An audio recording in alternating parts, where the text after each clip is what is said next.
Hey Katie, will you do a sound check for us? Yeah, can you hear me?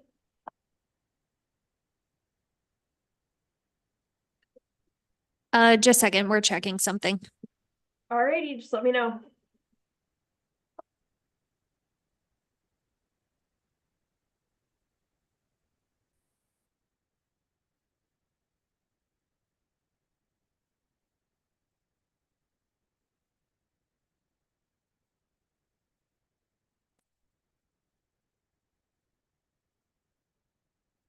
Katie, will you sound check again? Yeah, can you hear me now? Yes, thank you so much. Great, no problem.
Minutes.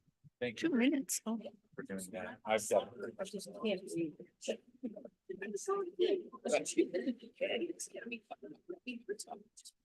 You wanna know what happened on this day? Oh, No, that was my thing. You can do that. yeah, I thought that was a nice thing that you did. What did happen today? Should start on a light. Yeah, see what happened. Well, yeah, I think I looked for a couple things. I didn't find anything. The British invasion started in 1964. The The Beatles Beatlemania. came in New York City. Yeah. That's a really good. Yeah, that's 50, that's 60. Start with that. Do you want to do Yeah, that? you can go right ahead. Do you want me to do it? Sure, it's your thing. Okay. On this day in history, the Beatles arrived in New York City in 1964, starting the British invasion. Beatlemania. Beatlemania. Yes. Good evening, everyone. And welcome to the February 7th, 2024 meeting of the Historic Preservation Commission for the City of Manitou Springs. The purpose of the Historic Preservation Commission is to protect and enhance districts of historic significance and instill and foster civic pride and legacy and achievements of the past, and to improve the economic vitality of historic areas of the community through encouraging compatible rehabilitation of historic structures. The Historic Preservation Commission is responsible for reviewing plans for building in the historic districts for architectural appropriateness and to ensure that the proposals meet the city's design guidelines, which are based on the Secretary of Interior standards for rehabilitation. Now I'd like to ask the commissioners to introduce themselves, starting with Tamala. Tamala Wright. Joy Porter. Ann Nichols. Douglas Edmondson. And I'm Laura Kinseth, Vice Chair. I'm sitting in for Susan Presti, who is Chair. Tonight, she couldn't make it to the meeting. And now could the city staff introduce themselves, please? Hannah Van Nimwegen, City Planning Director. Chelsea Royston, Senior Planner. Ethan Schaefer, Planner 2. Aaron Ringsred, Planner 2 and Landscape Architect. Okay. And Catherine? Hello, everybody. Katie Vera, City Attorney. Thank you. So the first item tonight is approval of the minutes from the meeting on January 3rd, 2024. Does anyone have any comments or questions? I do have a change on page 6, the very last part. Where I complimented Doug. It's on page 6 of the minutes, the very last thing under other business where I complimented Doug. It should be complimented with an I instead of an E. Picky. No, I like that. Okay, that was all I found. Any more corrections or comments? Is there a motion to approve the minutes as corrected? I make a motion to accept the minutes, as corrected. Second. All in favor? Aye. Minutes of January 3rd, 2024 are approved. Next on the agenda, is there any notice of city council action? Thank you, Vice Chair Kinseth. We do not have any notice of city council action tonight. Thank you. Is there any unfinished business? Nope. Okay, I guess we can move on to new business. The order of proceedings for tonight's public hearing items is as follows. First, there will be a staff presentation. The commissioners will then ask questions. The applicant will then make their statement, and commissioners will ask questions of the applicant. Then we will open the public hearing to ask for statements in favor of the project and statements opposed. Applicant rebuttal, and then we'll close the public hearing. Then there will be further discussion by the commissioners, a motion for action, a second, more discussion from commissioners, and a vote. So the first item on the agenda tonight, MCAC 2402, City Hall window replacements. Do any of the commissioners have ex parte communications or conflict of interest regarding this project? Okay. Guess we're ready for staff presentation. Thank you, Vice Chair Kinseth. We actually wanted to propose moving this item to the end of the agenda. Since we only have one applicant in person here today, we thought we could request that a motion be made to move them to the beginning of the agenda. Sounds okay. All right. So we will move on to the preliminary hearing for DEMC 2401 demolition at 328 Manitou Avenue, the Green Willow Motel. Okay, great. Let me finish getting my screen shared.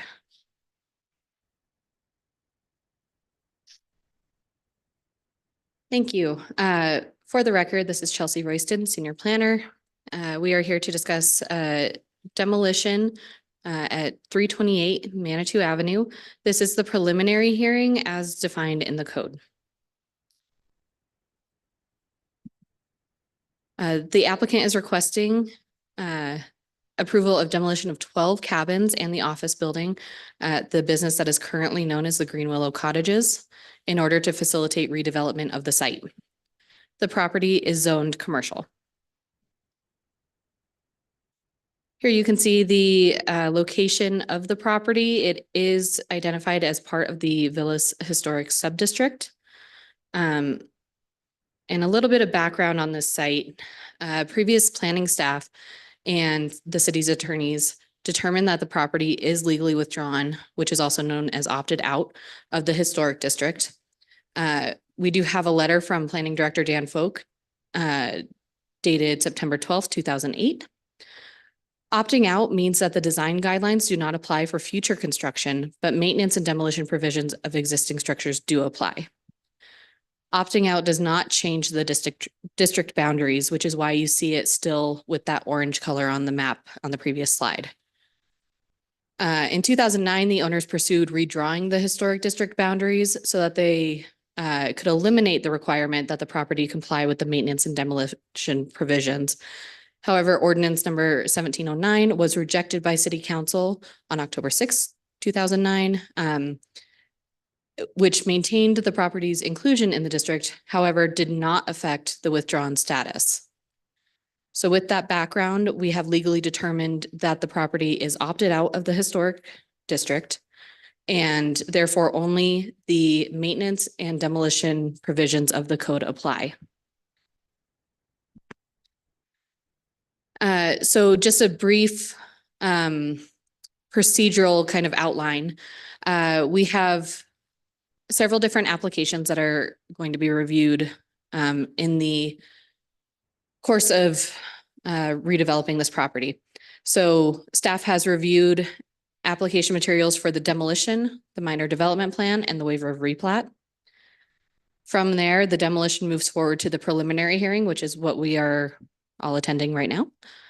The minor development plan and waiver of replat, though included in the demolition application materials, are within the purview of the City Planning Commission and not the Historic Preservation Commission. The Historic Preservation Commission, after a formal hearing, will then make a recommendation to City Council. City Council will weigh that recommendation along with the recommendation of City Planning Commission and render a final decision on the overall application package. Those other hearings for Planning Commission, HPC, and City Council have not yet been set.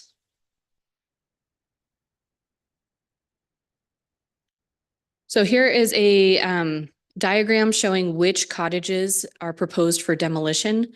The applicants have provided a slideshow of their own to discuss the application in greater detail. However, just for our purposes, the cottages with the X's through them are slated for demolition, and the ones outlined in red with the hash marks are to be retained. There is one shed that is to be relocated elsewhere on the site.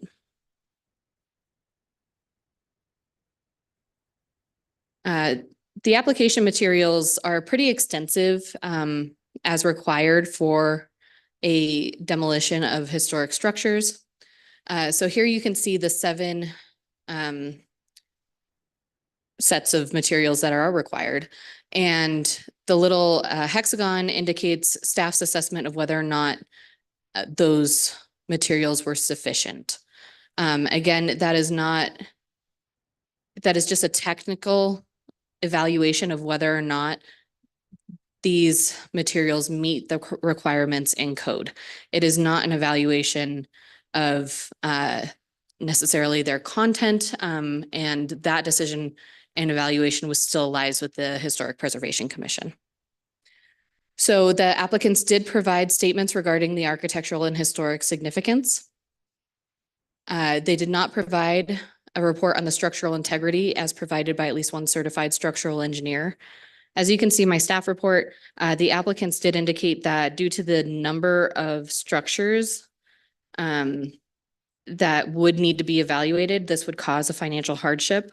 And then the location within the historic preservation district is shown on the vicinity map, which is very similar to the map that I showed earlier. The information and documentation on economic feasibility of rehabilitation, including the anticipated economic return after rehabilitation has been completed, as stated in section 1704-090. So a statement of economic hardship was provided, and while preliminary estimates of the rehabilitation of the cottages is provided, without a structural assessment and professional estimates, the accuracy cannot be determined by staff. The financial hardship statement does not indicate the anticipated economic returns should the cottages be rehabilitated. The statement indicates that the business has suffered several years of business losses due to increased competition and increasing maintenance costs. The applicant's plans, if the demolition is approved, no removal or demolition of the shall be considered if the plans for the use of the property after demolition are not provided. And such a plan should be in accordance with adopted design guidelines. That's kind of a non-applicable section at that last part there. The applicants did provide minor development plan and waiver of replot, which would both be required for redevelopment of the site. Of course, as I've indicated before, they are opted out of the historic district, and therefore the historic design guidelines will not apply to future development. Feasible alternatives to demolition, including but not limited to abatement of the immediate threat through repair, securing the premises through security fencing or other measures, stabilization, and limited demolition.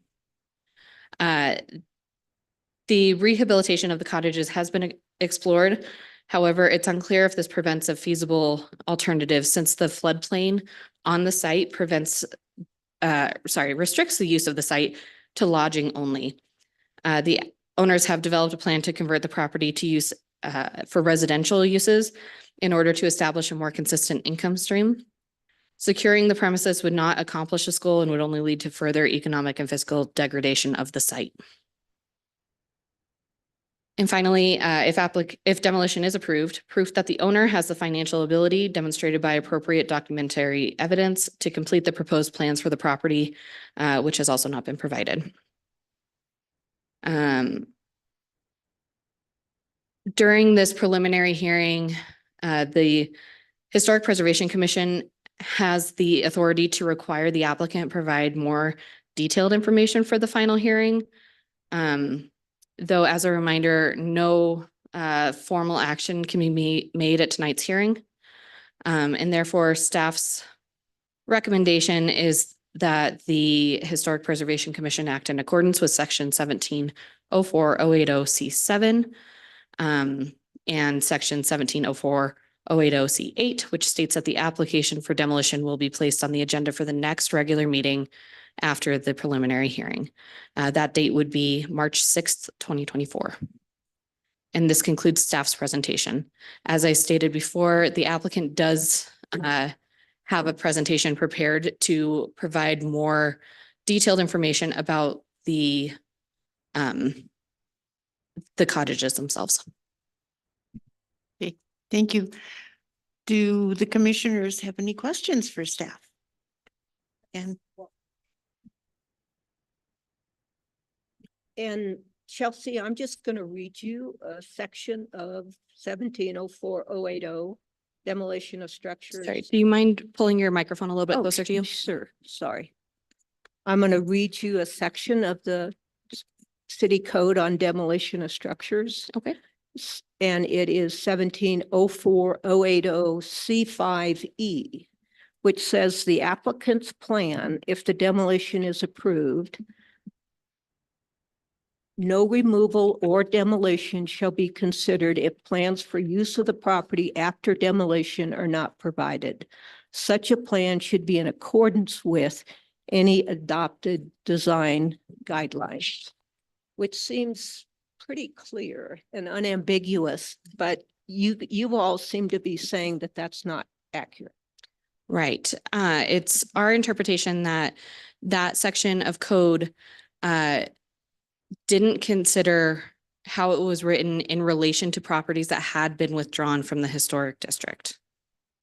And I think at some point we would like a legal, and obviously we're not going to do legal advice in open session, but I think we need a legal discussion of that because that's clearly not my interpretation. And I don't think it's been the interpretation of the commission in the past. So Hannah, we have had discussions with the city's attorneys regarding this. Would you like to provide a little context? Thank you, Commissioner Nichols. So we have had a bunch of discussion about this because when this property first came to us, we had a lot of questions about opted out status and what that exactly meant in relation to our current code. And as we've said in many other meetings, there are plenty of contradictions within Title 17, and there's a lot of cleanup that we need to do, this being one of those items. And we do have a section of code that says that when a property has legally been withdrawn from the district, it does not, it is still, it does still have to meet the codes for demolition and maintenance. However, the future buildings don't have to meet that code. Now we have another section that says that it does. However, also stated in here is no mention of legally opted out properties. So what we have to do is pay attention to what the code says, which is withdrawn properties only have to meet the section of demolition and maintenance, understanding that there is a caveat for properties not legally opted out. However, we are legally opted out here. Right. And I agree with that, but this is the code provision for demolition. And it has a very clear, I think, completely unambiguous statement that the plans have to meet design guidelines. So I do think we need, and we can't do it tonight, obviously, but I think we need some legal discussion in closed session on that topic. I would also say that if that were the case, then why do we have that other section saying that it doesn't have to? Could you read me that section? Because I could not find that.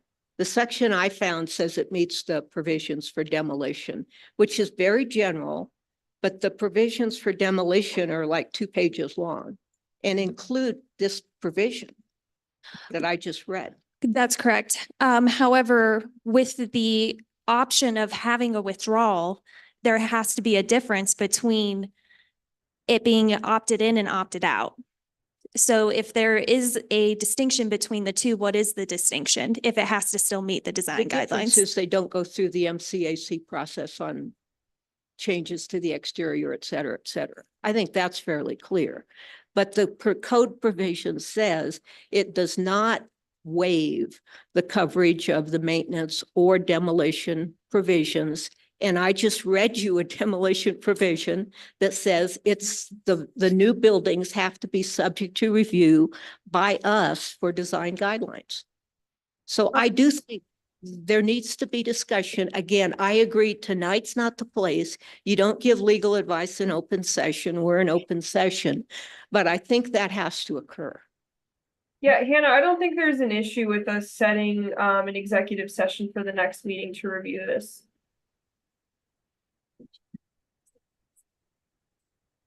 Okay, I would agree with that. Yeah, I didn't hear what you said. Sorry.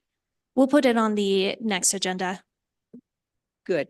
Thank you. Yeah, may I also say I'm fairly confused by this particular situation due to a couple of the first ordinance of 09 that was city council made it clear that this was, even though they may have opted out as far as the existing structures, that the property itself is still within a historic district.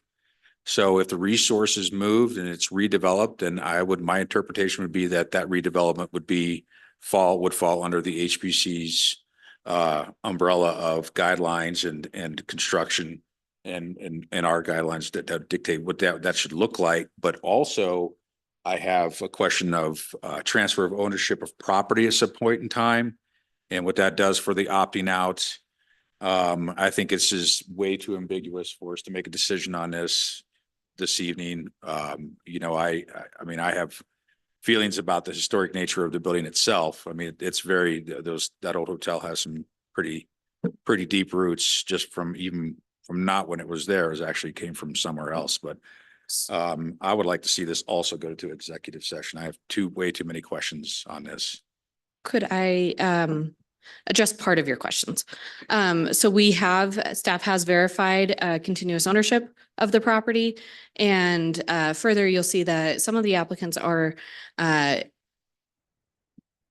in discussions, I guess, to inherit or maintain joint ownership with the owner. And the withdrawal provision does include inheritance or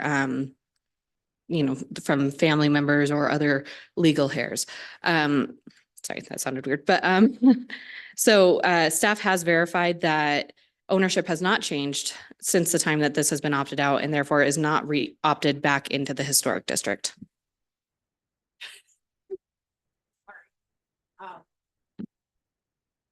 You're going into legal area where ownership is not tied to the land. And I'm with all of you. This needs to go to executive. This is a very prominent property. It is very visible.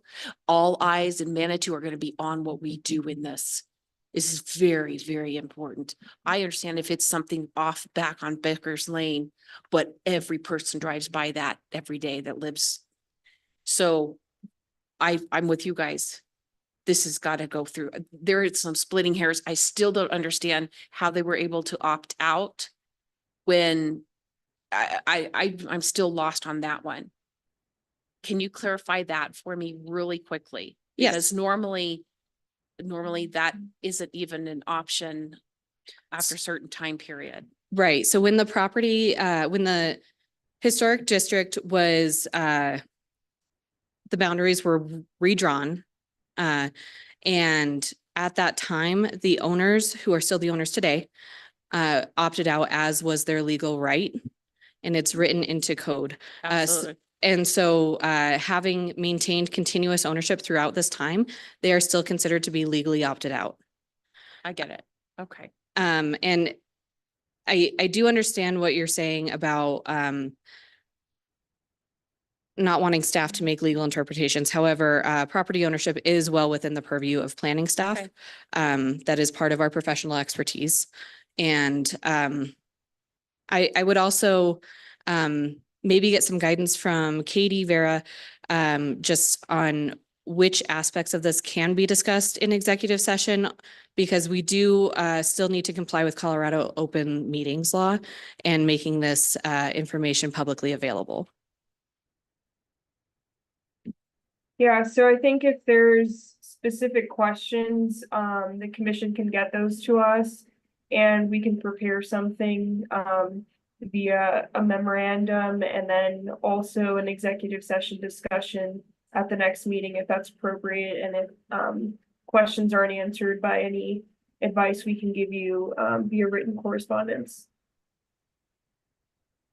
I do think that the point of the preliminary hearing is to get through some of these issues and to work through some of these issues.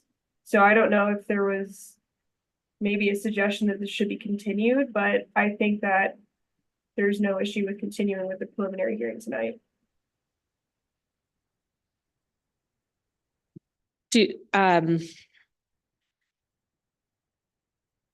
I completely understand, and I'm not advocating one way or another. Do we think in order to, I guess, be as prepared for the next hearing as we can be, would it be prudent to hear the applicant's presentation and testimony, and kind of put a parking lot, put that the withdrawn and the future plans, et cetera, in a parking lot until that legality is determined? And then that way, if there are other questions that come up from the applicant's testimony, maybe we can also request that information at the next hearing.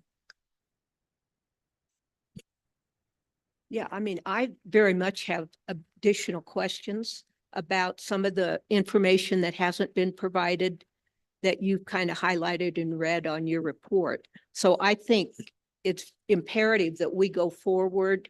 We indicate to the applicants what we think is missing and give them some direction about how to provide that, because we don't want to just stop this. I think that's the purpose of the preliminary hearing, is to give that feedback. Do you have any thoughts? Okay. So with that, would the commission like to call the applicants forward? Absolutely. Would the applicants please come forward now?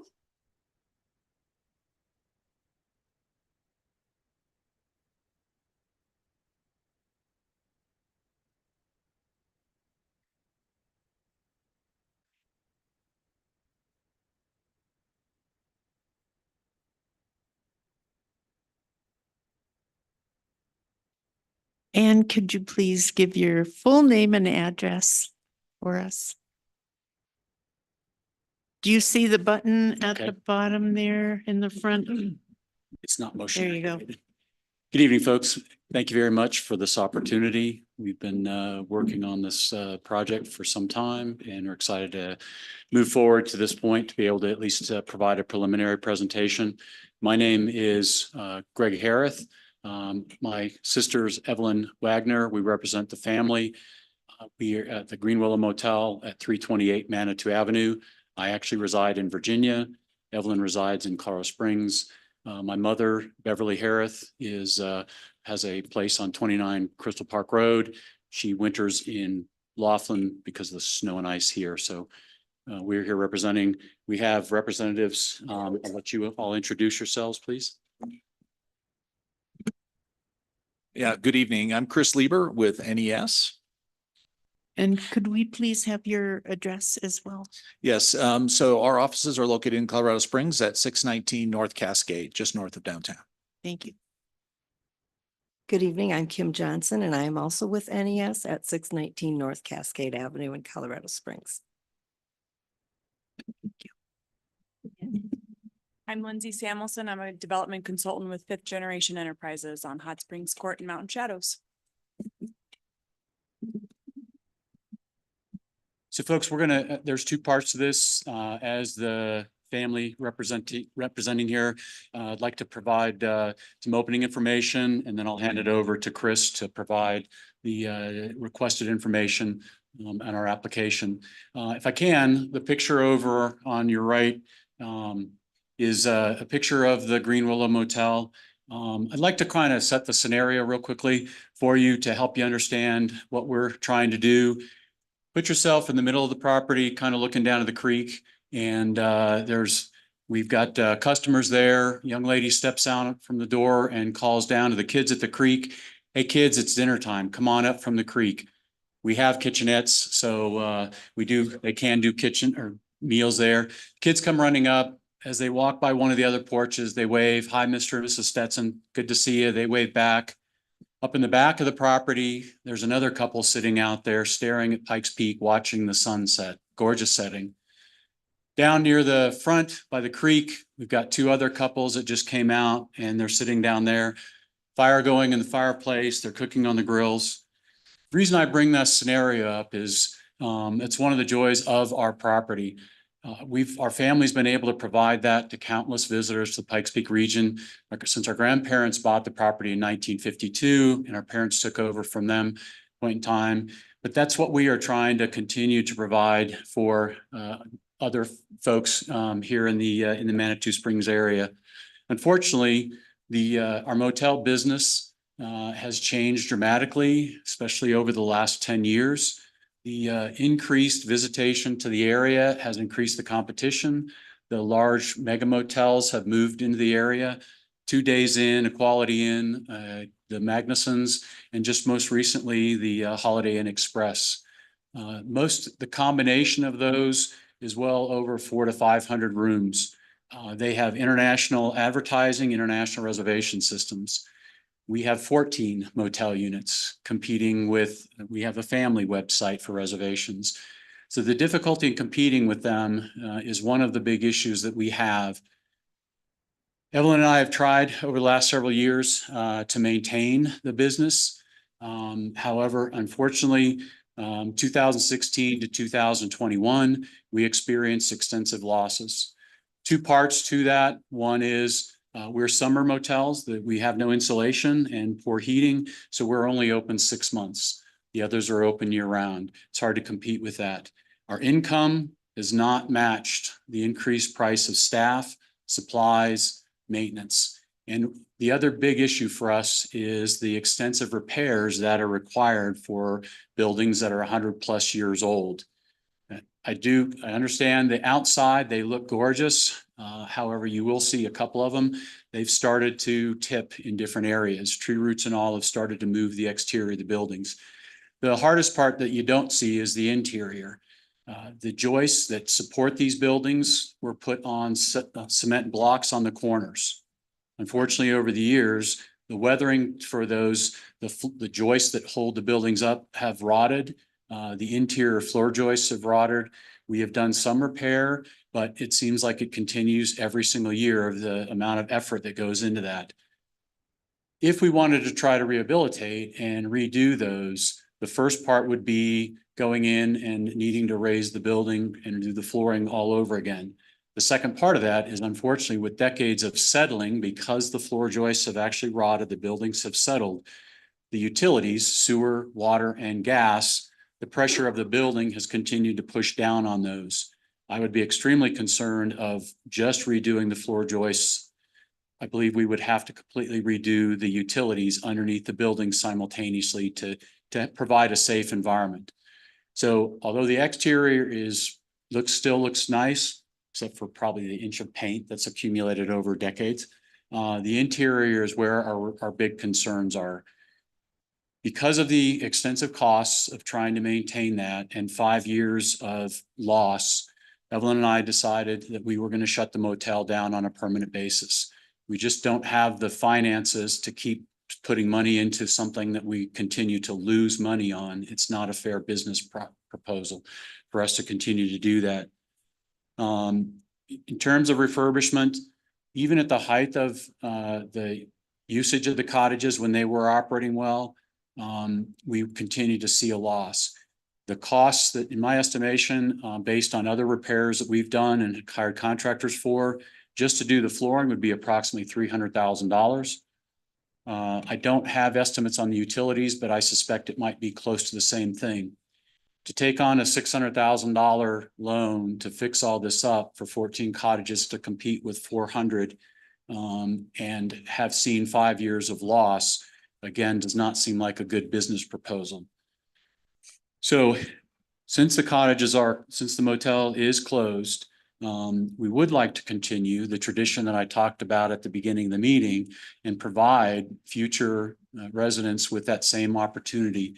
The development that we have proposed for this, although it does demolish majority of the motel units, puts in what we consider a reasonable number of annual rental units in that same place. We're not trying to overstack the property with as many rental units as we can get. We're trying to keep a very similar structure. One of the things we're making sure of is the 350-year-old green willow tree that is the namesake of the place is protected. We plan on putting permanent solid barriers around that so that no construction vehicle accidentally backs up into it. Another aspect of what we're proposing is to maintain our heritage and the history of the property, is to keep the 2 cottages over in the far left, 11 and 12, to keep those in like condition. We're not going to turn them into motel rooms. We're actually going to open up the whole inside. There will be no water or sewer. There'll be electricity. And what we'd like to do is move some of the 1940, 1950 vintage appliances in there, put posters, poster boards, and a lot of the pictures that we have and represent our family's history in that place. So we'd like to sustain that. That's also part of the protection for the green willow by maintaining those. The most important part of this all is we're the 3rd generation family that's owned and operated this place. We would like to hand this off to our next generations. My wife and I have 4 grown children. With that, we have 8 grandchildren. I firmly believe that some of them will take this over. We would like to hand them over something that is profitable, is attractive, and provides exceptional living conditions for the Manitou area. That's my part, folks. Thank you very much. I'm going to hand this over to Chris. He'll provide the details of the requested package that we've been provided. Great. May I have the next, one more slide, please? All right. Once again, for the record, Chris Lieber with NES. What I want to do is kind of walk you through some of the highlights of the information we provided within the packet and kind of, I guess, set the tone for the conversation this evening. And that we're really focused tonight on the demolition. And the reason for that really is economic hardship. And I think Greg did a nice job of talking about a number of years of challenge. And to be honest, Greg and the family challenged us to think about how might change happen that can address the economic realities of the site, but do it in a way that also preserves really the best of the site from the character when you think about what you see and what you experience, particularly from Manitou Avenue. And so I want to kind of walk through that, but again, with a focus on demolition of really 12 of the 14 motel units. It's also important to note that there are also two single family homes on the site. Those would be, again, retained. They're not proposed to be removed. And then ultimately, additional 4 duplexes. And I'll kind of talk about why and where they're located on the site. So next, please. You're all familiar with this site. I'll move pretty quickly. It's about just shy of 1.4 acres. It represents one platted lot. There are a number of constraints on this site. One of those, both a constraint and an amenity, and that is the Creek Walk Trail immediately on the north. And over time, again, Greg and the family provided easement for that trail, but that took up part of the rear edge of the site on the north. You're familiar, Fountain Creek runs through there, and the vast majority of the site is within the floodplain. Another piece that's not well known is that there is a very significant utility corridor that runs roughly just on the south side of where the Creek Walk Trail is located. We have those existing structures, and then there's of course the neighborhood context, and I'll talk a little bit more about that. So next, please. If you could go one more, because we'll go to the graphic. I think the neighborhood context really matters in this particular instance. Both the upper right hand graphic and the lower left hand, the yellow represents the approximately, again, 1.4 acres of the Green Willow site. That upper right hand corner speaks to some of the zoning. And of course, the site, as mentioned earlier, is zoned commercial, as well as much of the land around it. And so to the east, we have the Green City Park parcel. There's a residential area, as well as the campground there represents that commercial use. If we look to the north, there we have multifamily condominium area.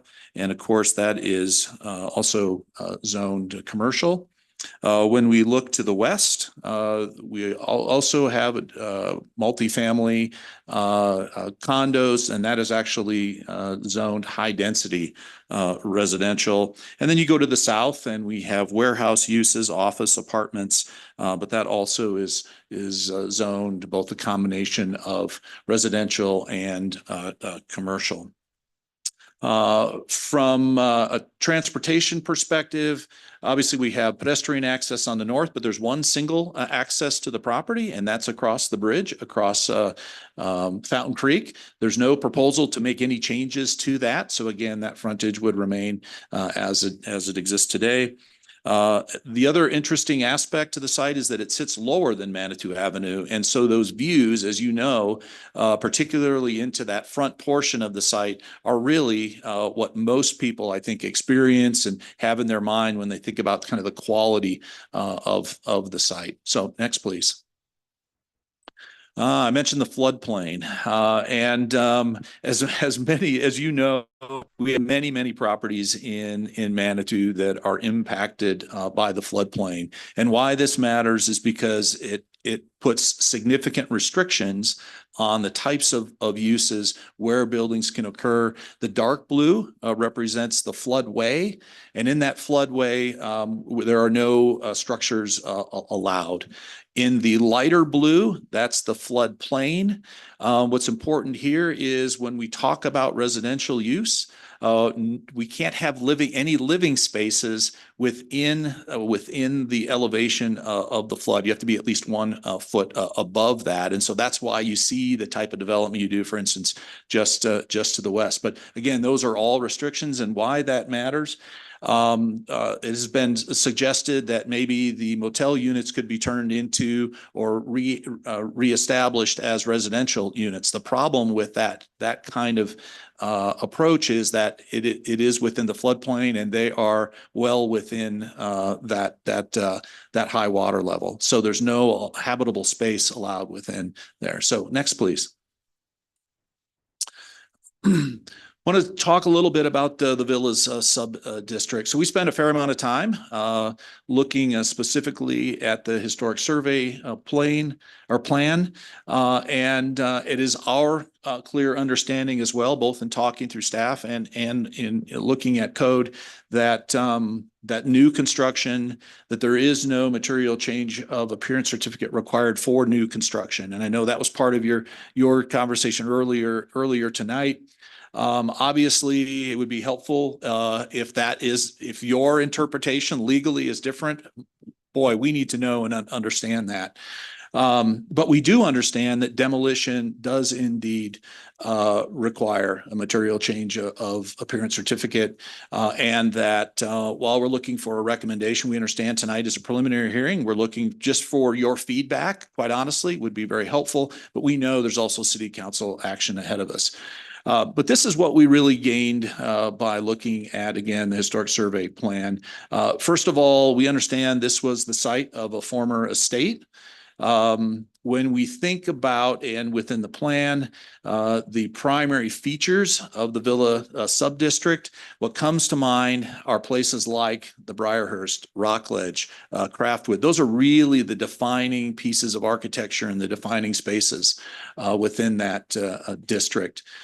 This property was identified for its kind of cottage auto tourist complex, this idea of the auto court, which I would argue is as much about the landscape and kind of that feel as it is perhaps the architecture. It's important to note that the property is not specifically listed as a significant contributor within the Villa subdistrict. We looked for that specifically, did not see it. There are some reasons for inclusion within the district. One of those is its general proximity to the other estate properties. That its time frame for construction is similar. But we also thought it was interesting that the property was not discussed even within the auto tourism destination section of the historic survey plan. We were looking for that. We thought it might be called out specifically, and we did not see that. So we think that's part of that, again, context, and that our focus tonight really is on the demolition plan. So next, please. As I mentioned, one of the cornerstones and our rationale for being here tonight is about economic hardship. And I think Greg did a nice job of kind of framing that. They are now 7 years into not making a profit on the property. And that's not without a lot of trial and error, looking at a number of different ways to try and close that gap. But staffing costs, supplies, maintenance, and then a lot of repairs have really made that difficult. He mentioned the seasonal business, and that not only makes it difficult from a business perspective, but it also contributes to some of the loss or the decline of the buildings themselves, especially when it comes to things like utilities that are underneath the building. The buildings themselves, the floors truly are sloped. It's not uncommon maybe to put a marble on the floor and have it roll slowly across. These marbles race across the floor because of a lot of that movement and those challenges. And then I think I won't repeat what Greg said earlier about competition that is there when it comes to hotels, and that's just a reality and one that's very difficult to overcome. So next, please.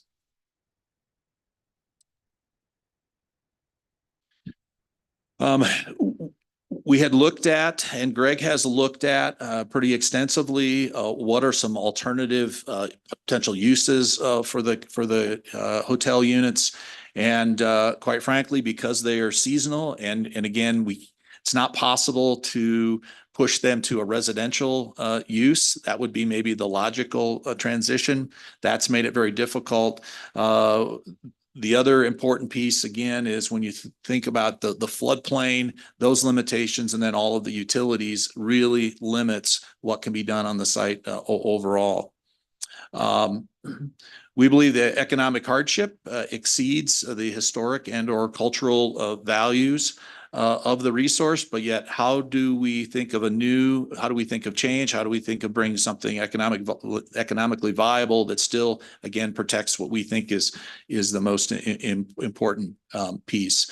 I think it's important too that the hardship is not, in this case, is not something that Greg and his family really have created. It's really the result of the context around them and the changing economics, and all of the other hotel units that are coming about. So I'll just go to the next slide, please. I think as Chelsea had pointed out, did a nice job talking a little bit about the site plan.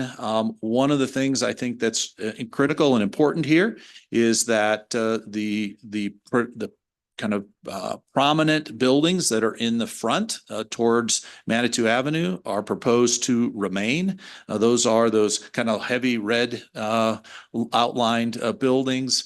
On the left, you'll see the two motel units that would remain. That's critical because right next to that, immediately to the right, is the willow tree that is really so important. Then you have the single family residence that kind of sits in the middle, and then another residence that sits along the eastern boundary. So the buildings that are proposed to be removed are predominantly located towards kind of to the back of the site. And again, the emphasis here and the focus, as Greg indicated, how do you preserve that park-like setting that really defines what we believe is the motor court, right? And that's that area right out front. Chelsea mentioned there's one shed that's proposed to be relocated. That's represented there in blue, kind of in that upper right-hand corner, and it would shift up to kind of along the northern edge of the property. So next, please. This is that great view across the bridge, and you'll see the house, the single family house there kind of on the right. That's one of those buildings that's prominent in the view. Again, that would remain, as well as the rest of that frontage. Next, please.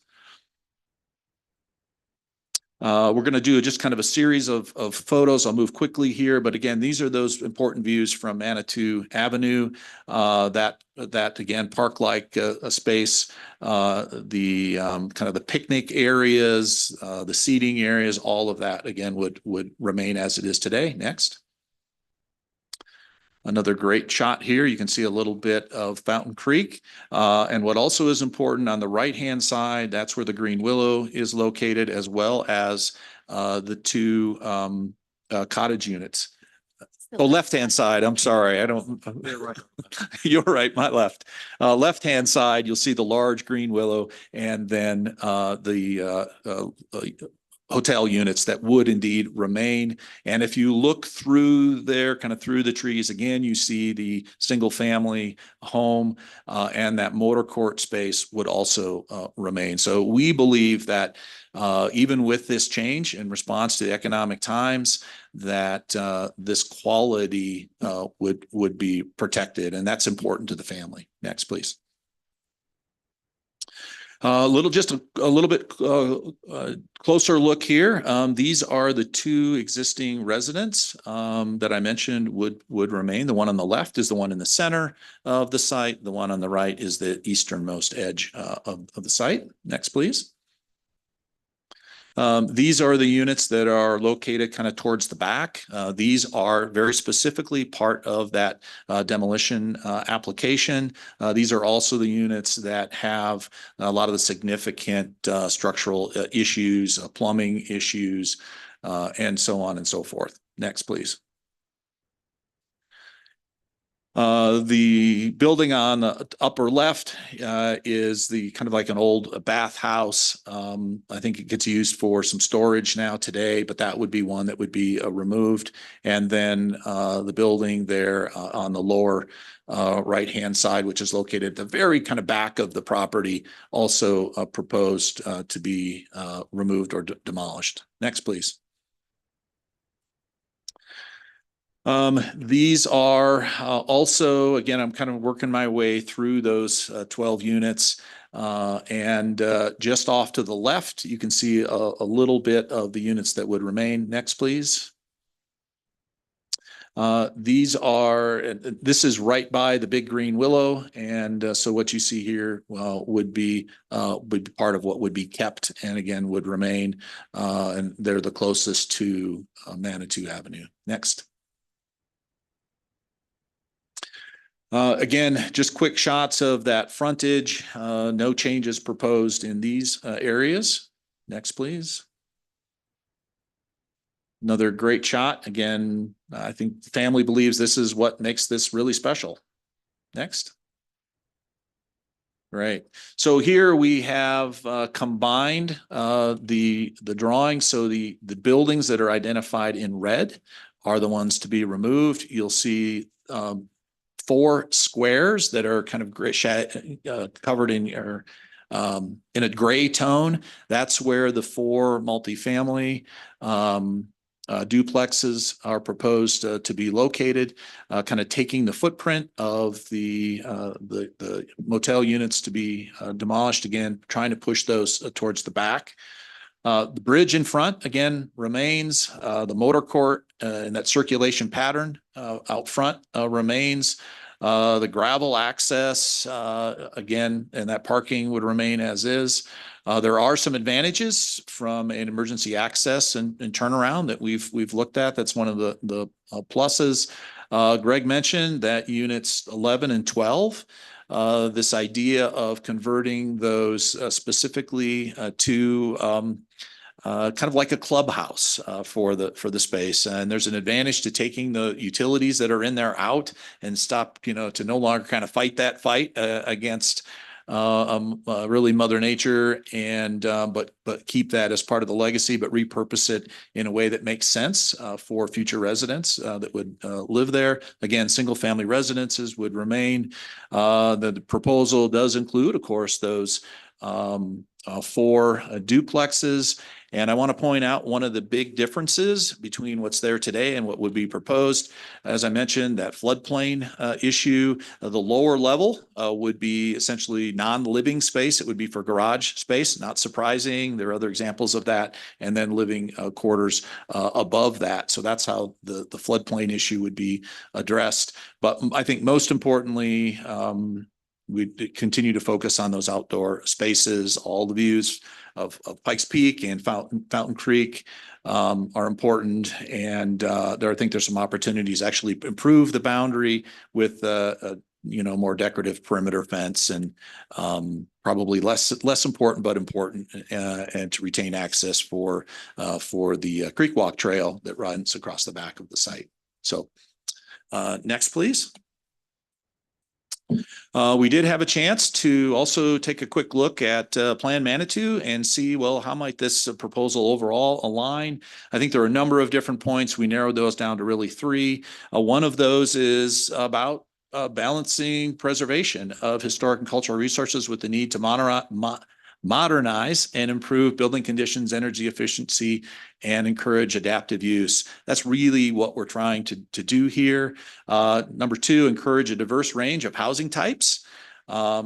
That's another kind of key piece. We think there's an opportunity kind of to find living places for kind of the folks in the middle, if you will, kind of that missing middle. And number three, Manitou Springs has a limited amount of unconstrained land available for future growth. So how do we do that in a smart and thoughtful way? Again, that balances both economic vitality and conservation. So next, please.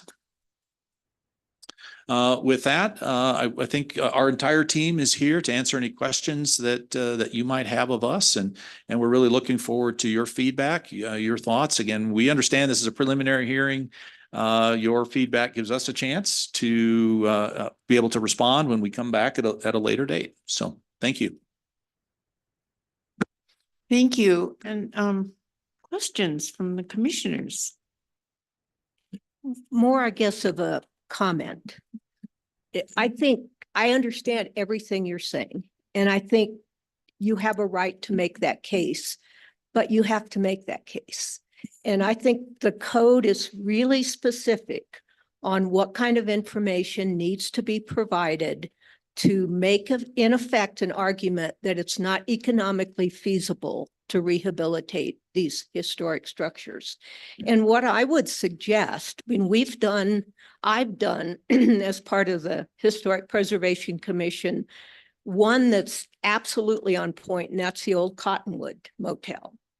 And I would suggest that staff provide you with the information they use to make the case that it was be economically infeasible for all of the reasons that you all described to rehabilitate the historic structures. And the commission accepted that argument and it was demolished. But you have to make the case.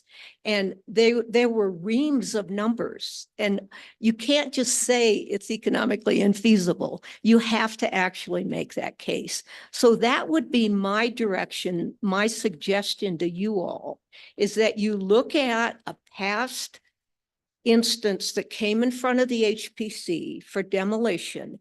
You look at how they demonstrated that it would be economically infeasible to rehabilitate, and that you make that case. And that's going to require, I think the two cases I remember, hired an economist or a financial person to put this information together. But that's I think, imperative. You can't just say it's infeasible. You have to demonstrate it. So if I had any direction to you all, it's go back, check what's been done in the past, and replicate that based on your exact circumstances. Okay, I have some questions.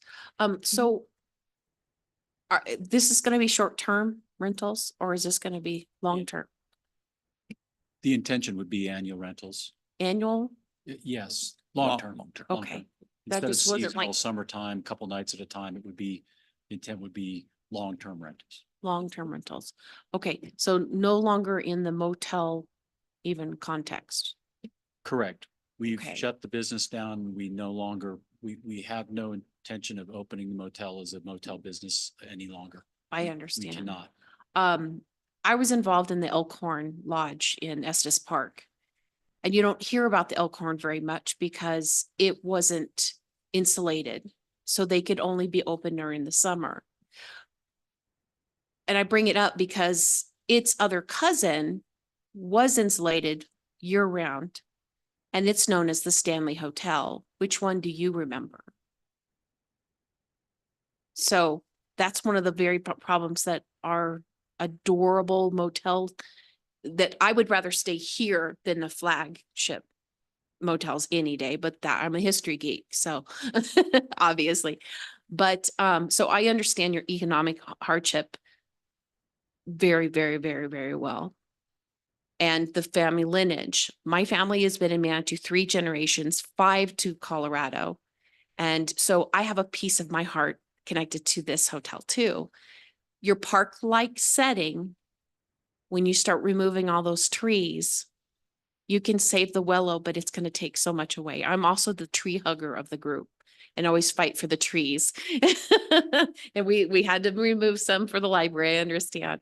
So I encourage you to please try to retain some of those trees to help the new impact of additional new buildings.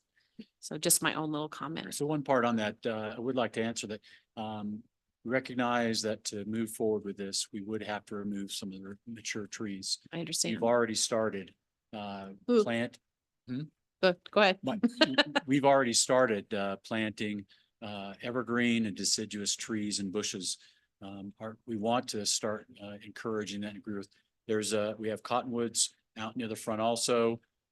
We're encouraging the growth off of one of those that died off a few years ago. So our intent is to get going now. So as we work through all of this and move forward, we're establishing more mature trees and bushes and not just starting in a couple of years to replace what we have to take down. And it's a heartbreak for us to take any of the pumpkins out because we have pictures of our grandparents planting them. Oh. And they were like this tall and now they're so tall.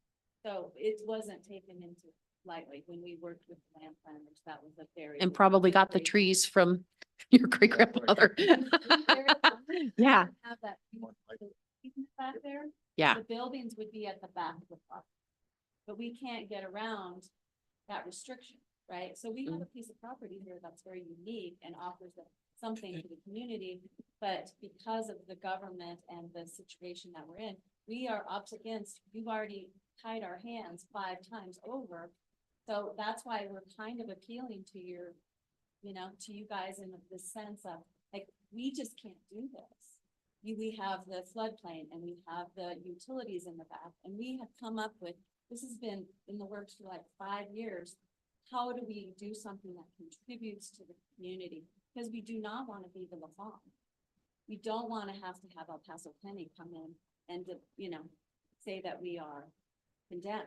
We definitely, we would prefer not, we don't want that to happen. So we want to contribute, not. If I can add just a little bit to that, we literally spent months and months looking at how could units be placed at the very, very north edge of the property. And we're pretty far down that path. There is an existing 5-foot utility easement that runs through the site. When we brought that in and began those conversations with the city, what we learned was that the standard width for an easement that it will be required actually goes to 24 feet. And when that happened, and we understand there's a need for access and all of those things, but what that meant was it just absolutely isn't possible to put buildings between. I want you to know it wasn't for lack of effort and analysis. And literally months of effort and work. And I think planning staff could attest to that too, that we were working very closely with them. And thousands of dollars already spent trying to find a viable pathway. So an added piece to what Chris said is that it wasn't just one of the questions that came up, well, can't you move the sewer line to allow you to do that?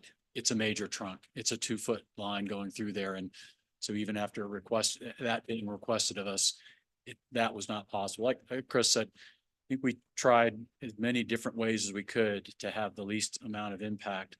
We actually didn't plan on coming in and asking for demo. We wanted to build across the back first and see how things went and leave the motel units there. Unfortunately, our property, because of circumstances outside of our control, we have the middle third of the property that we can do anything with. And it is our property. We're trying to be profitable. I recognize your point about the facts, but we can demonstrate 5 years of loss and 2 years of no revenue. And we can't continue, you can't run a business on pure loss, and that's what we did despite all of our efforts. So we're trying as hard as we can to find a viable path forward and be contributing parts of the community instead of it continuing to deteriorate. We do have plenty of pictures showing the undersides of these buildings that are rotting out and falling apart. I have a question. Is there any reason you went with 4 rather than 3? And is there any way to rescue some of the trees, or it sounds like they'll all be clear cut? Oh, no. Most of all the stuff in the front is. But being this, retained. but big pines in the back, and it's not in our purview, but this town gets pretty excited when big trees are coming down. Should warn you now Well- that it's a, They get overwhelmed with destination or property. yeah, so, So I can It's- address part of that. One, number 9, the one that was over where number 4 is motel unit number 9. That's the one that now is a V shape uh-huh. because of the 2 pine trees that were there. One had to be removed because one was literally lifting the building and separating it. The same case, we have spent a tremendous amount of water money maintaining those trees and keeping them, trimming them up so they look good. So it's not easy for us to take those out, which is why we've already started to replant. We've already started to put new plants, trees on the property because we recognize to go forward, they'll have to be removed. If again, Evelyn said this well, and Chris, we tried as hard as we could to put this development across the back. And then we would have not touched those trees. Possibly at all. We would have been able to operate and have a profitable business just across the back and not touch those. Our hands are tied. Yes, those trees are there. They've been there since our grandparents were there. So it's not easy to take those out. There are, if you look at the pictures, there are quite a few other very mature, large pine trees on the property. Those will remain. The willow across the creek, the cottonwoods. We're working hard to establish those as mature trees.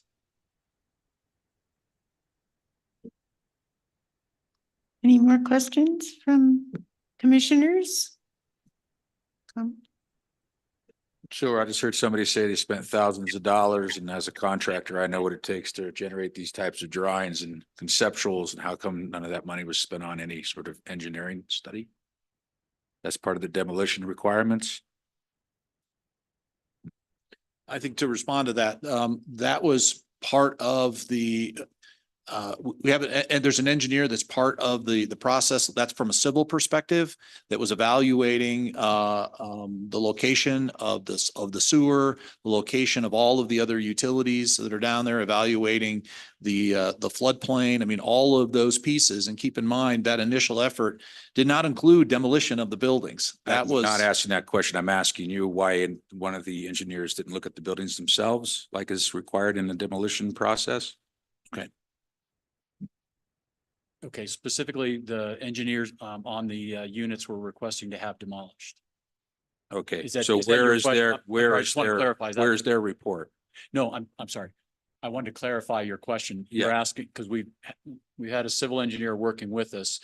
The reason we've not had an engineer look at the motel units themselves is this was a recent request when we moved to the demolition. We had gone all the way to having a package ready to submit to the city for duplexes across the back of the property without intention of demolishing. We had spent 2 years and a lot of our money getting to that point. Okay, When we requested clarification on the sewer right of way across the back of the property, and it went from 5 feet to 24 feet. All of the effort that we had to put those units and all the money we did spend for planning and the details to present had to be redone. Demolition was not part of that piece at that point in time.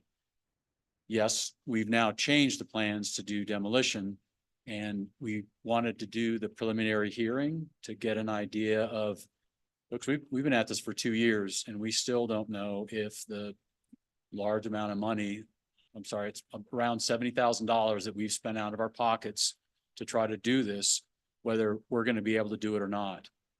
To continue to spend money without any idea if we're going to even be able to do this, we felt we wanted to at least have a preliminary hearing and see if we're in the ballpark or not at all.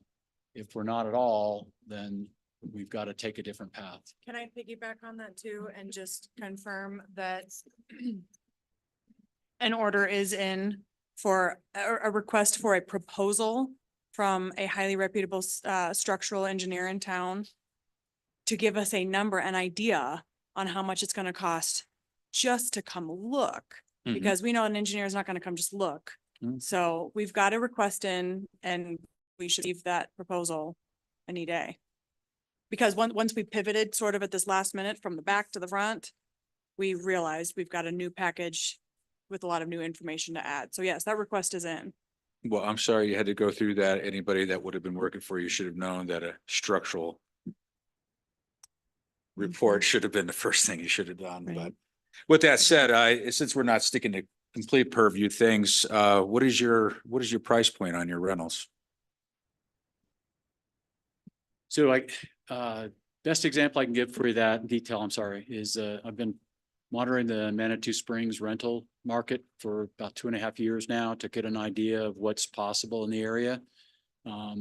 What I've found consistently, there's 6 to 8 rental units available at any one time.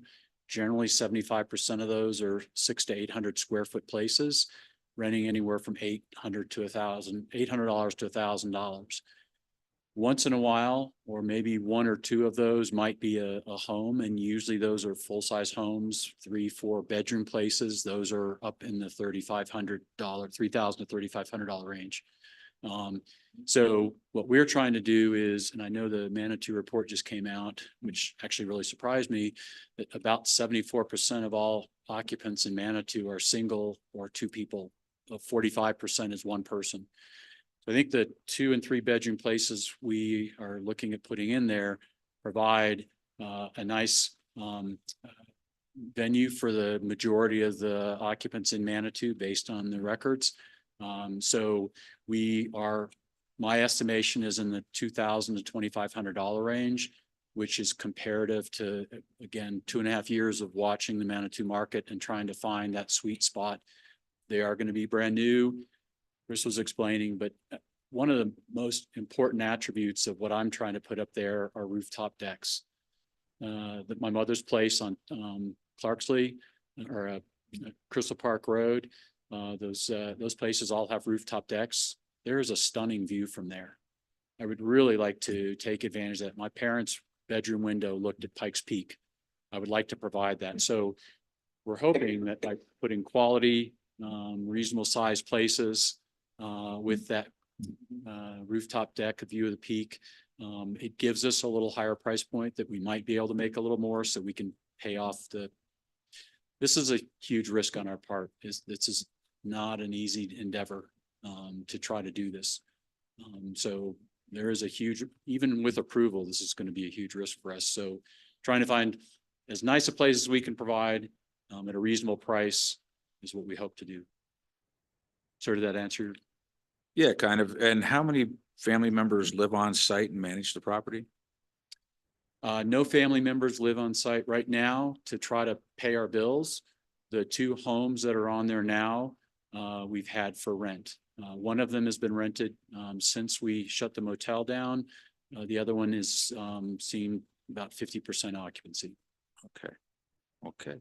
Well, that answers the simple questions I have. I want to let you know that my questions are still for staff in the interpretation of the code. And once a resource has been removed from a property, how that still opts it out of the historic district that has been twice designated by city council as being part of the historic district. So I think that's going to be a legal question and as part of our executive session, because I'm not willing to vote or move forward with that without an executive session.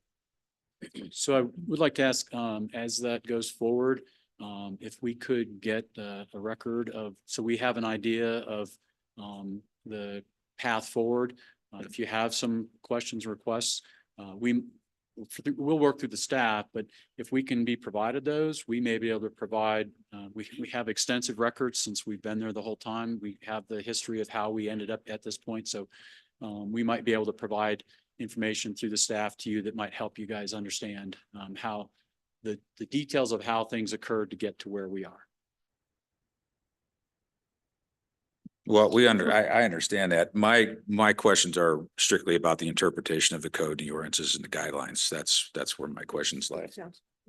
Yeah, we're gonna have to deal with that. So thank you, though. And I appreciate, I mean, I have a little piece of property that's across the street from where your mother lives, so. I understand economic challenges. Go ahead. Sorry. I was just going to say, I think that providing that structural report will really be helpful in determining what's going to happen with, and financially too. You'll be able to learn a lot from that.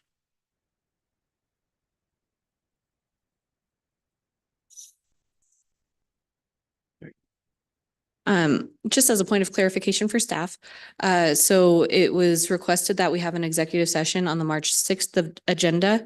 As such, the code does read that the final hearing for HPC be on the following agenda. So I would ask for clarification, perhaps that the executive session occur on March 6th and the final hearing occur in April.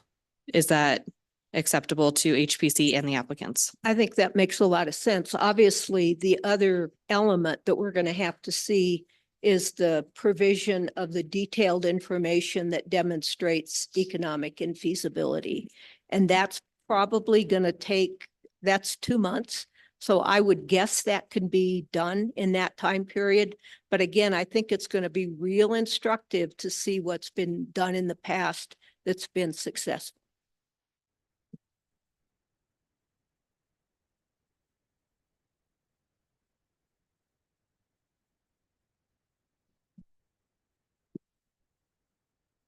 Ma'am. I believe the, On this preliminary hearing. Oh, I have a procedural question. So will the preliminary hearing then be tabled or whatever to the March 6th, when you would have the executive hearing prior to that, then or are we just continuing with the hearing tonight? So this has been the preliminary hearing. Okay. So Essentially, and procedurally, it's a little odd because it's not with the same formality and process as public hearings are. So I would say that this is considered the preliminary hearing. On March 6th, there will be an executive session for the Historic Preservation Commission to receive legal guidance about the interpretation of the code and the discussions that were made earlier. And then from that point, staff can communicate back with the applicants about the final list of information being required by the Historic Preservation Commission or requested by the Historic Preservation Commission. They've outlined the financial feasibility and structural evaluations as the two main items.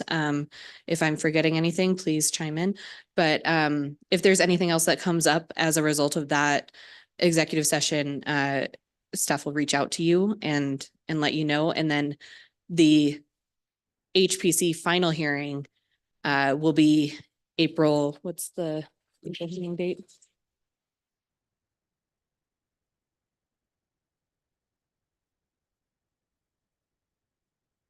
the hearing date would be April 3rd.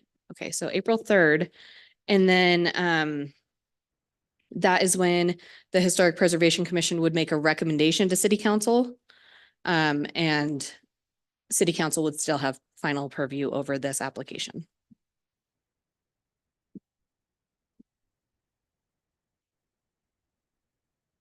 Okay. Thank you. Thank you. You've done a lot of work so far. Thank you very much. We do.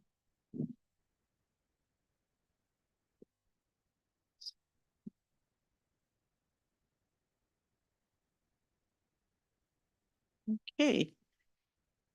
So, now we can go back to MCAC 2402. City Hall window replacements. And staff presentation. Yes, thank you. Once again, I'm just getting my screen set up here. MCAC 2402 is regarding the police department window replacement application here at 606 Manitou Avenue. The applicant is the city of Manitou Springs. The police department actually is proposing to replace several windows during the remodel of the Manitou Springs Police Department. The city is requesting to replace those exterior windows with aluminum framed windows with 9 square million grids. The property is zoned public facilities and is in the commercial core historic subdistrict. The windows proposed for replacement are west facing in the alley between City Hall and the fire station. So they are not on the front or secondary facades of the building, nor are they visible from Mansions Park. The City of Manitou Springs Police Department interior remodel was approved in September 2023 via MCAC 2317. At that time, it was intended that the existing exterior west-facing windows would remain. However, several factors have led to the desire to replace those windows. First, a change to the interior design has made the windows in questions more prominent in the interior space, which will lead to them being used more frequently. Second, the city has completed an energy efficiency audit of all city facilities and found that the existing windows would compromise the efficacy of energy efficiency updates made to those spaces. And finally, the new windows will help to increase security for the police department staff and civilians.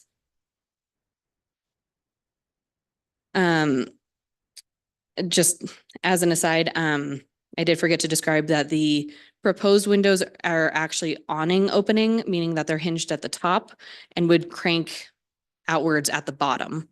So they do kind of, they are different, but that is really the most secure measure for windows that are in a police department, other than fixed windows, of course. But with all of that said, should the Historic Preservation Commission find it appropriate to approve the application, staff does not recommend any conditions. And here's our suggested motion language, and this concludes my presentation.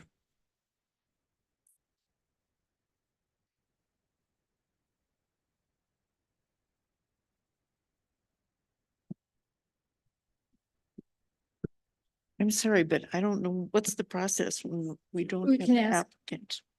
Yeah. Oh, yeah, questions for staff, sure. Oh, yes. I have a question. So the windows we have now are unsafe. And because of the interior change, we need to change the windows. You can see them when you drive by because I watched where they were, but I don't quite understand how they were safe before and now they're unsafe. So it's not necessarily that they're unsafe. It's that if upgrades are being made, they would prefer to have a safer option.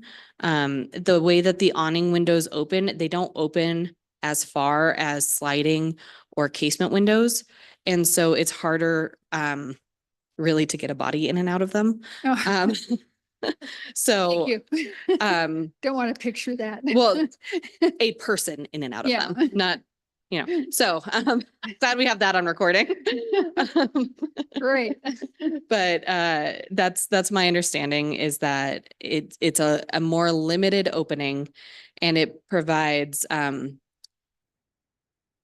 the opportunity for the window to be open while also shielding from the elements. If there is rain or something like that, they can actually still get fresh air in there. So all of these things kind of lend to, well, if we're making changes to the space overall, And we would like those windows to be as functional as they can be and if as energy efficient as they can be. And will the borders on the window match the other ones, or what will So how my- will they blend in? yeah, the frames on the outside, so sorry, I'm not as, I'm kind of losing words tonight, but, so the window structure itself is aluminum on the outside and wood on the inside. The exterior, frame that provides the color contrast and textural contrast would remain. I believe they're maintaining the original framing so that it does match the rest of the building. So we could have that as a condition that it matches. Yeah. The rest of the building. Mhm. Okay, thank you.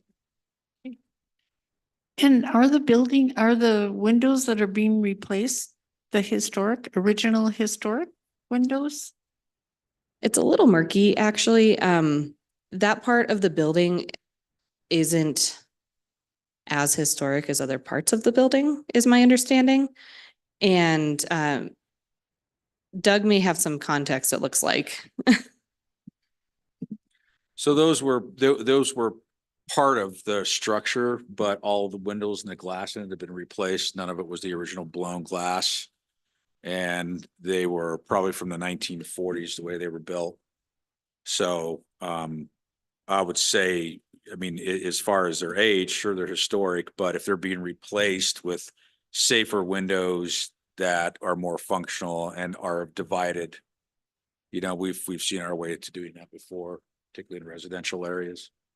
You know, I'm quite frankly sort of surprised that they didn't ask for something more robust, considering that it would be in a police station and, you know, I forget going underneath the window, I'm gonna go through the thing if you're trying to escape. So, you know, that's kind of what I see.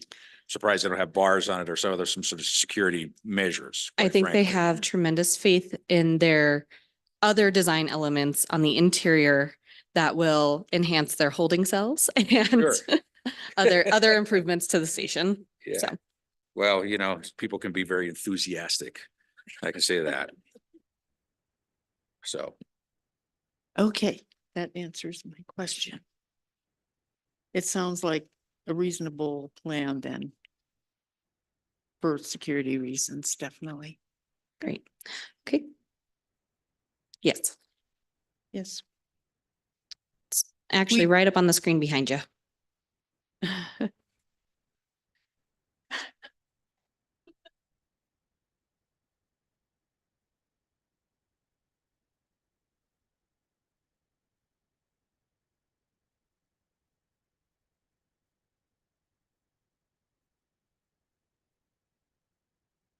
Second, All in favor? Oh, dude, this is your turn. I I asked second. it for a second. I second. I second it. There you go. I second the motion. Old habit. Do I need to say it again? I don't No. think my mic Nope. was on. No, that's okay. Okay. I'll reiterate that Commissioner Porter has moved that MCAC 2402 for the material change of appearance certification be approved with the condition that the exterior frame remain the same and consistent with the rest of the building. Commissioner Edmondson seconded. Now a vote. okay, all in favor? Aye. Aye. Thank you all. So the motion passes. Let's see. What do we have? Oh, I kind of skipped over that withdrawn 2401, but There's do we actually, need to make any comments on that or? no, there are no comments that need to be made on that. The applicant has withdrawn that application.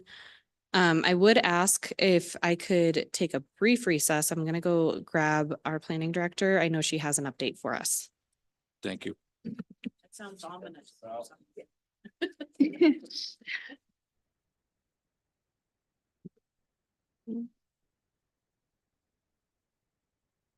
Here she comes.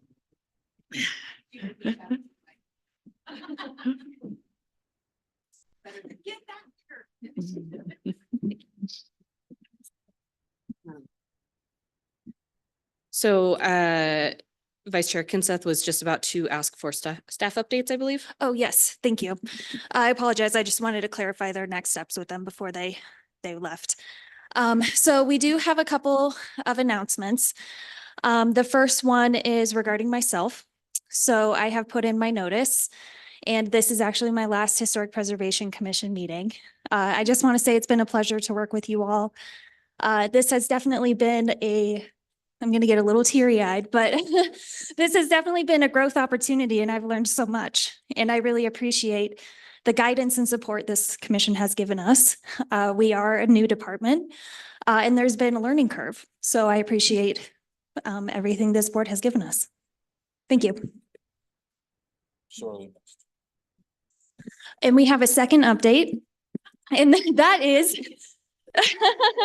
and that is we have a planner in training, and it's not Chelsea. Chelsea is leaving on, Chelsea's already a planner. She's not a planner in training, sorry. But she is headed on maternity leave, and is going to be out of the office starting, February 22nd. And, so she will be out of the office for, about 12 weeks. And we are putting together a work plan. I feel fully confident in Aaron and Ethan handling our boards and commissions. They've been shadowing us for a while. And we will come up with a legal and fully acceptable to everyone plan for how to handle the 2 or 3 upcoming hearings until we're back at fully staffed. Yes.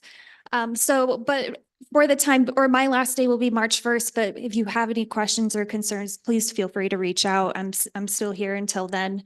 I'm just taking a little bit of a sabbatical, so you might see me around town. Better. Right. I've actually wanted to enjoy Manitou Springs, so I might actually have a chance to go shopping, get some olive oil, the whole thing. Okay. So what's next? If I could real quick, and congratulations to you both. Seriously.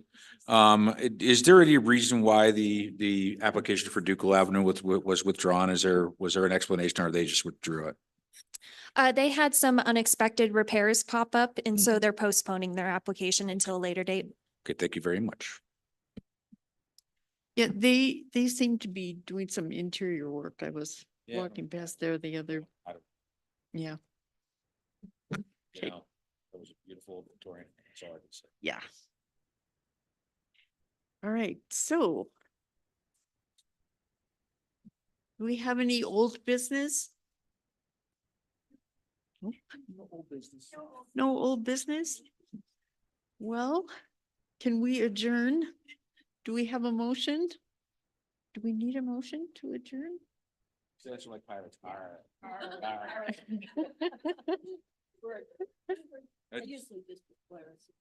You are Okay. adjourned. We are adjourned.